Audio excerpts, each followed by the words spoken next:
Good morning, everyone. You can feel free to turn if you'd like.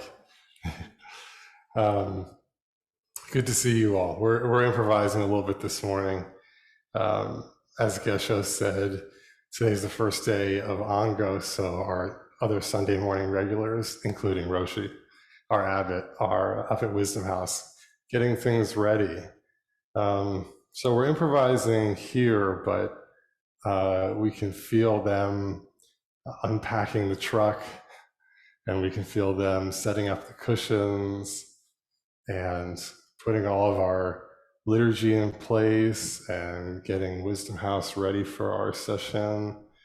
So really, we're all practicing together. We're just in different physical places at this particular moment. But so, yeah, I've been thinking about Ango, of course, which is our biannual period of intensive practice when we have a chance to practice together and deepen in many different ways the practice that we do together. We sit more, we have our retreats, big retreats, and we have a Dharma text that we study, as well as a Shuso, usually who leads the Sangha in our practice. And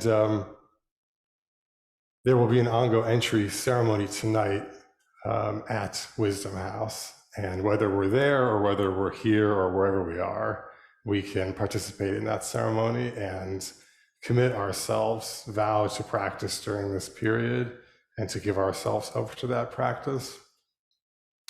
And it feels right to me, like it's July, it's the right time for Ango. It just feels right in my body. I've been feeling that. But also I'm thinking about in the traditional rains retreat, the Varsha in Sanskrit or Vasa in Pali. That's how it's traditionally called in Theravadan schools. And just the ancient tradition that this comes from for us, where,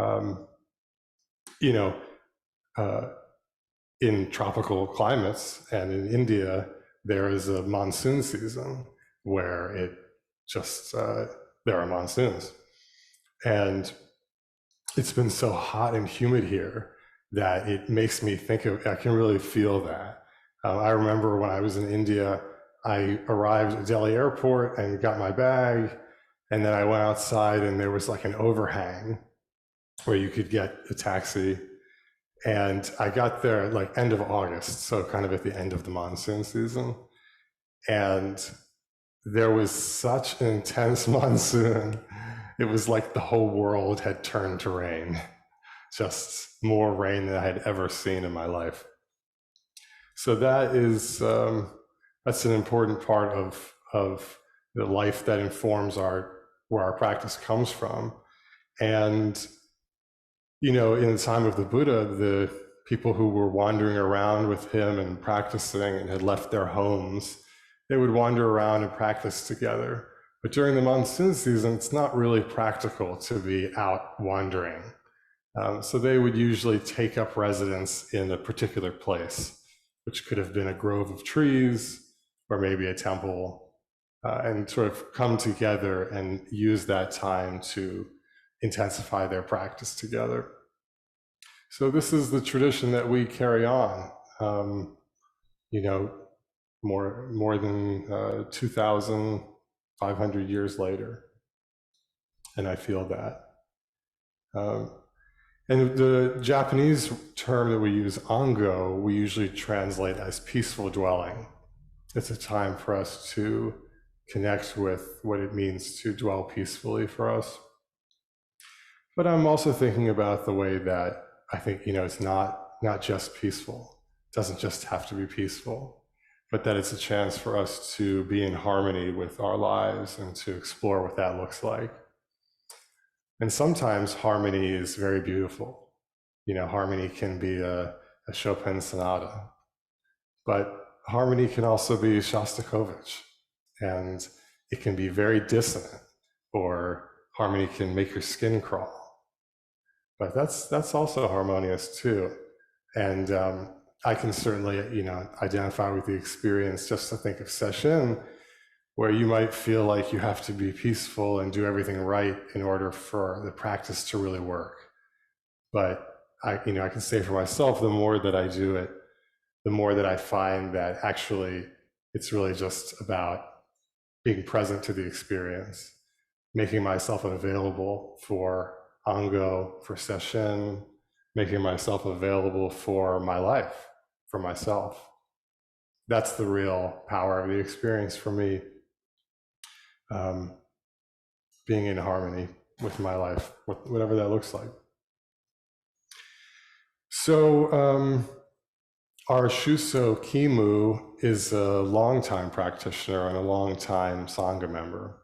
So it's great to have him leading us this Ango period in our study and practice. And we also have this really wonderful text, Dogen Zenji, who's a great 13th century master in our tradition, and has written many seminal texts that we look at. He wrote this piece, the Mountains and Rivers Sutra, that we're studying. And I really encourage you to spend some time with this text. It's on our website. You can download it. It's a very famous and powerful text. And so I'm thinking about how can this text help us to practice being in harmony with our lives?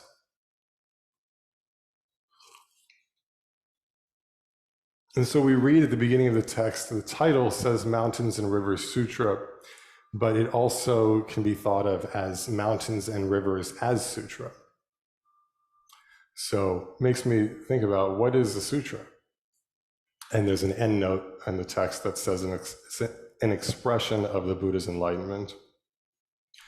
And when I think of sutras, just broadly, I think of the Tripitaka, Pali Canon, these Pali Suttas, where Buddha laid out the foundational points of our practice.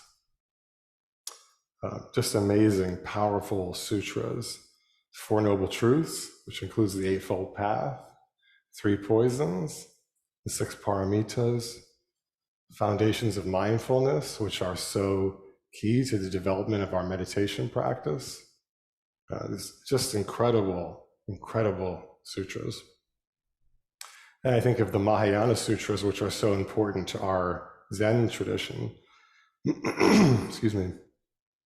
And we chanted one this morning, the Mahaprajnaparamita Heart Sutra, and the Lotus Sutra, the Diamond Sutra, the Lankavatara Sutra, all of the different Mahayana Sutras that are also so incredible and lay out our understanding of the relationship of form and emptiness, of wisdom and compassion, of the Bodhisattva path, what it looks like to be a Bodhisattva in our lives. So just these incredible traditional sutras that we study and practice with. I'm thinking about all of them. And then, so I think about, okay, so those are the traditional sutras. What is sutra in our lives? What does sutra look like in my life? And I was looking etymologically, the Sanskrit, it really indicates, the word sutra indicates that which holds things together. That which holds things together. So I think about what holds things together for me? What holds things together for you? What's been holding things together for you this week? What's been holding things together for you this morning? Maybe the thing that's been holding things together has been kind of all over the place. Or maybe it's been very kind of seamless and peaceful for you. And also the root of sutra is related to other Sanskrit cognates that mean things like needle and thread and weave. So sutra is also the fabric that weaves our lives together. It is the weaving of our lives. It is the thread of our lives, of us. It's all of those things. And I imagine all the stitches of my life over the years, over the moments, one by one, creating this garment of my life. And so this is Dogen's Sutra, in which he shows us that mountains and rivers are themselves sutras. And, I love that all of Dogen's writings, whatever they are, they do this. They connect us to the awareness that all of reality is a sutra, and that we are a sutra, and that we are all of reality. And I think they also challenge us to really see our lives as sutras. He has that way of writing that, jumps off the page and grabs you by the collar, and pulls you in. It's very affecting, very, that we need to jump off our seat to be present to this realization. So I love that about Dogen. So I'm thinking about what does that mean? What does my life look like? What does it mean for my life to be a sutra? Sort of an abstract statement, but what does that really look like for me? So something happened this week on Tuesday. I'm generally a night owl, stay up pretty late. And recently I've been feeling like I want to get up earlier and have some time in the morning for myself and to do some stuff before work starts. So I got up Tuesday morning, I had breakfast, coffee, and then I sat, and it was a nice morning. Took a shower, got ready for work, and as I was walking to work, I turned the corner, a couple steps down the street, I passed this, local bagel spot, and there were a bunch of people outside having breakfast, and there was a couple sitting there, right, a couple feet from where I was about to walk. And just as I approached, this man took like a big bite out of this great looking sesame bagel filled with cream cheese and smoked salmon and lettuce and tomato. It's just a big bite, And I could just see how satisfying this was for him. Like, there was no thought of him and the bagel and the world, and it was just this experience that completely everything merged, and it made me smile. So he didn't see me as I walked past, but I just had a little smile to myself and kept walking. So borrowing from the opening lines of the Mountains and Rivers Sutra, I might say, pedestrians and bagels right now are the actualization of the ancient Buddha way. Each, abiding in its phenomenal expression, realizes completeness. Because pedestrians and bagels have been active since before the empty eon, they are alive at this moment. Because they have been the self since before form arose, they are emancipation realization. So it's a bit silly to put my bagels story into Dogen's text, but I think this is Dogen's point, that when we are awake and available to practice realization in our lives, that every moment of our lives becomes a sutra. And so later he says in the text, although green mountains walk more swiftly than the wind, someone in the mountains does not realize or understand it. In the mountains means the blossoming of the entire world. So the blossoming of our whole lives and the blossoming of this moment when I get to be here in the Zendo, sitting with all of you here and online, and sharing some thoughts and feelings on my heart about the Dharma and Ango. And so I think, he's exploring on the macro level how our lives are sutras. And he is repeatedly asking us this question, and how we respond to that. And he keeps turning it around in the text in different ways, like how we do with koan practice. All the koans are about the same thing fundamentally, but it is asked each time in a little different way, in a different scenario, a different situation, reflected in a different way, refracted in a different way. So each time it's fresh and new, and there's something new to see. So he's asking us, how are mountains and rivers the Buddha's enlightenment? How are you enlightenment? How are you mountains and rivers? How are mountains and rivers you?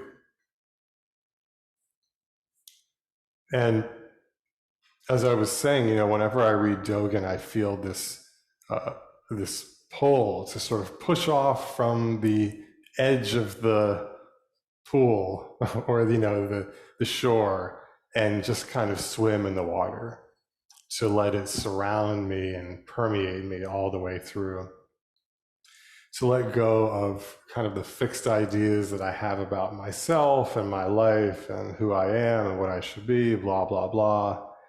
And even though there's a repeated tendency to return to that, this comfortable place, this sort of place of safety, I know who I am and where the meaning in my life is.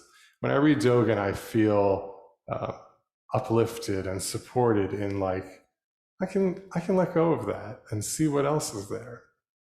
Maybe there's something more expansive there. To be playful with my life and to let go of these rigid ways of thinking. And so then, to make that concrete a little bit for me, I think thinking of that Tuesday morning, maybe the stress of going to work or the stories I have about what work is and what I do there and how I feel, who I am when I'm there. Maybe I can let go of that and just enjoy seeing someone having a bagel. Or I can hear the tapping of my shoes on the pavement as I walk down the street. And just being open to what's actually there rather than just listening to these stories in my head that I've heard so many times. And also, I think it makes space for appreciating my capacity to worry and be stressed out. That's a beautiful part of being a human. It's not always easy, but it is a beautiful part of this experience that we have. I don't have to do anything for my mind to just generate endless experiences of happiness and unhappiness. It just does it by itself. And there's a way that I can appreciate that and just kind of see that happening, be present to that. And so I was thinking about sutras. I was also thinking about Buddha's first sutra, where he talked about the Four Noble Truths, which is called the Dharma Chakra Pravatana Sutta. And it's traditionally translated as something like the Sutra on the Turning of the Wheel of Dharma, or the setting in motion of the foundations of the Dharma.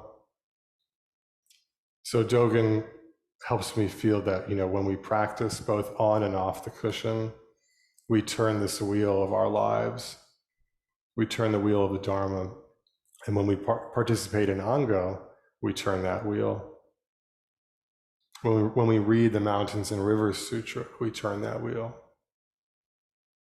And I was looking a little bit, doing some Sanskrit research, and this word pravartana that we usually translate as turning can also mean flowing. And chakra, which we usually translate as wheel, also can connote the movement of a river. So it could also be the flowing of the Dharma River Sutra.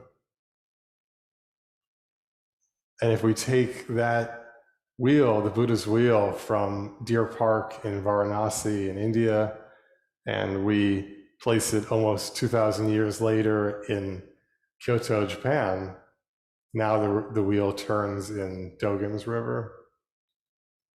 And then maybe if we take it forward another almost 1,000 years and put it in the Hudson River or wherever you might happen to be this morning, now the wheel turns in our river, in our own backyard. And so Dogen's reminding us that the Dharma wheel is turned in all places and throughout all times by our practice and awakening. So I did want to look at one excerpt from the text, which is the last stanza. I really love this passage. Dogen says this: "There are mountains hidden in treasures. There are mountains hidden in swamps. There are mountains hidden in the sky. There are mountains hidden in mountains. There are mountains hidden in hiddenness. This is complete understanding." These words do not mean mountains are mountains. They mean mountains are mountains. Therefore, investigate mountains thoroughly. So I think, it's one of these iconic Dogen passages, very beautiful, very kind of opaque in one sense. Like, what is he talking about? And yeah, I think to be serious for a moment about that, I think, sometimes there can be a way where that opaqueness, merged with his emphatic, we have to get it, can almost, I think sometimes feel discouraging. Like, I can't get it and I'm missing it, something like that. But I think, that can happen, but also, I feel personally that a lot of warmth, as I've sat with Dogen over the years, a lot of warmth for the way that he writes and teaches, and the way that he draws us in. And of course, I think it pulls us into something much deeper if we let it take us there and let go of sort of our intellectual fixation. And so, what I take away from this passage, sort of just to summarize it, I think for me, it points to the way that our conventional ideas about ourselves and the world are, of course, very important to our basic functioning. We have to have those.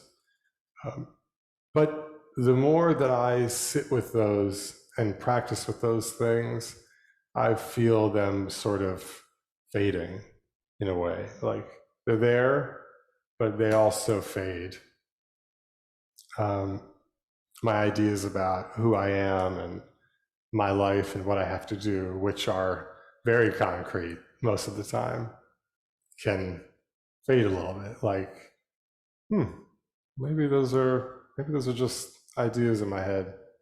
Maybe that doesn't really define me and doesn't have to define what I'm like right now, or what I do in this moment, or how I conduct myself at work or when I'm having a cup of coffee. And Dogen also refers to these kind of things as tentative designations in the text.